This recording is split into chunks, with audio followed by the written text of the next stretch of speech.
One bottom, one on the top floor. German Shepherds guarding her. Last contact with them was by phone 2 weeks ago with these three individuals up here. The world knew Gene Hackman as a legend, but now Bodycam footage has surfaced from inside the scene where he and his wife, Betsy Arakawa, were found in a state no one expected. And while it doesn't reveal a crime, it does reveal something unsettling. This body camera footage was recently released by police in Santa Fe, New Mexico from outside the home, providing new details about how the couple were found dead in their home. It was a day it all changed for Gene Hackman, Betsy Arakawa, and both of their surviving families. February 26, 2025, a day that sent shockwaves through Hollywood. Police arrived at the Santa Fe home of one of cinema's greatest actors, only to make a discovery straight out of a tragic film. Authorities began to arrive on the scene.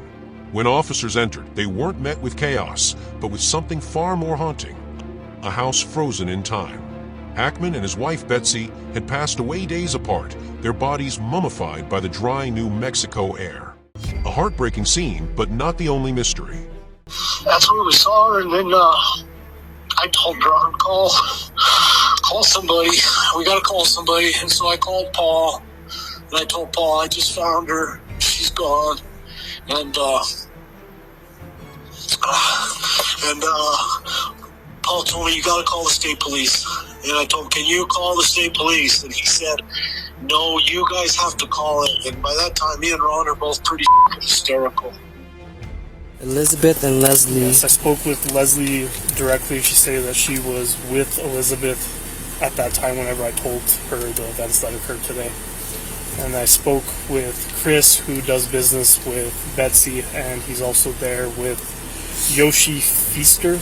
That was identified to be Betsy's mom, and he relayed the message over to her, our findings of today, just given that she's older and she didn't really speak too well of English, so all family members are aware of what's going on. Do you know if Betsy has any children? Or you don't know? Betsy, as far as I'm aware right now, doesn't have any children. Okay. Everything that, whenever I spoke to the head of the state for Betsy and Gene, the only information the family that they had was Yoshi, which would be Betsy's mom. In a moment that has puzzled many, Gene Hackman's daughter, Elizabeth, is heard speaking with police later after she found out that her father and Betsy were gone. Calm, composed, making arrangements for the family dog, Zinna. Hello. Hello, good morning. May I speak to Elizabeth, please? Elizabeth. This is Elizabeth. Good morning, Elizabeth. This is Leonard. I'm with the Santa Fe County Sheriff's Office. I'm a detective with the Santa Fe County Sheriff's Office. Hi. Hi, I want to call and give you condolences, right? First off, real sorry for your loss. Thank you. Losses, I'm sorry.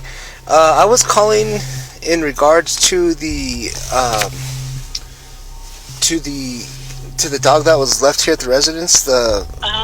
And we got in contact with Joseph to meet up with him to take custody of that dog. You're good with that, Elizabeth? Oh yeah.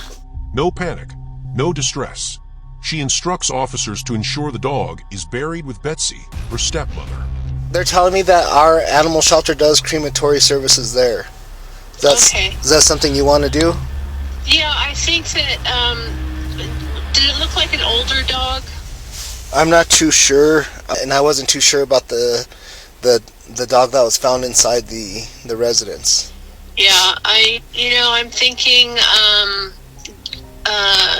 cremate the dog and bury it with Betsy. Yeah, and if the dog is wearing a collar, could you save that for me? Save the collar? Okay, she's aware of that. A touching request or something deeper?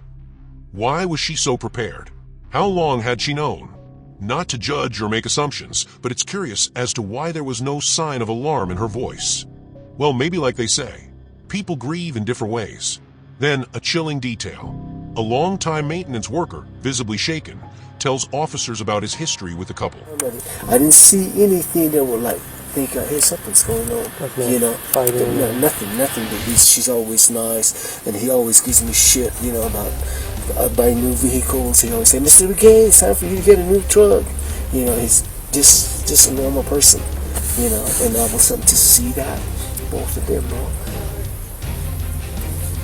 Sorry.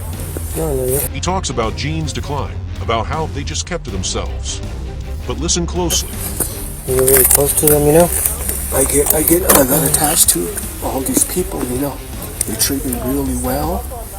And like her, she was a sweetheart, man. And to see them like that. Alright. There's something haunting in his voice, a sadness, and maybe, just maybe, a hint of something unsaid. The official report states that Betsy Arakawa died from hantavirus pulmonary syndrome, a rare disease contracted through rodents. Gene Hackman, suffering from Alzheimer's and complications with his heart, passed days later from heart failure. But here's what doesn't add up.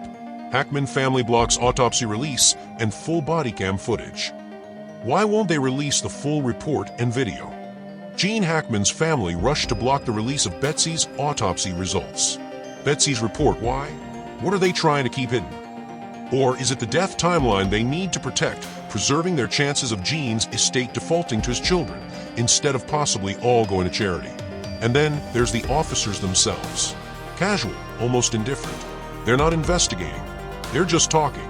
It's almost like they knew what they would find before they even arrived. No sign of concern about foul play. No sense of urgency. Just another call. Another file to close.